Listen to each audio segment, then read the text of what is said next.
Hello दोस्तों, सुबह होते ही मैं नहा के हो जाता हूँ फ्रेश। उसके बाद मुझे बनाना था खाना, क्योंकि मेरे पार्टनर चला गया था स्कूल।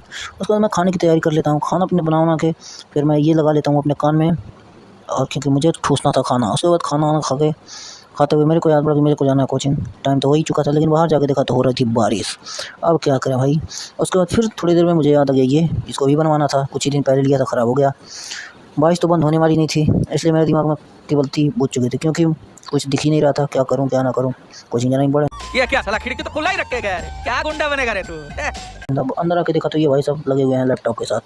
अब ये भी नहीं कर सकता। उसके बाद हो जाती है शाम, और शाम को हम लोग निकल जाते हैं घूमने के लिए। लेकिन क्या बताएं, ये शाम नहीं था, ये रात के 11 बज रहे थे, और हम समझ रहे हो समझ रहे हो ना। दोनों रात के 11 बजे घूम रहे थे बाहर। कुछ इस तरीके से लोग घूम रहे थे। भाई हम तो देख के शौक हो गए, क्योंकि यहाँ इतनी रात को इतनी भीड़, मतलब कुछ कहा नहीं सकता। उसके बाद हम साइकिल चलाते हुए निकल लेते हैं आगे की तरफ। चलो मिलते हैं अगले ब्लॉग में, टाटा बाय बाय।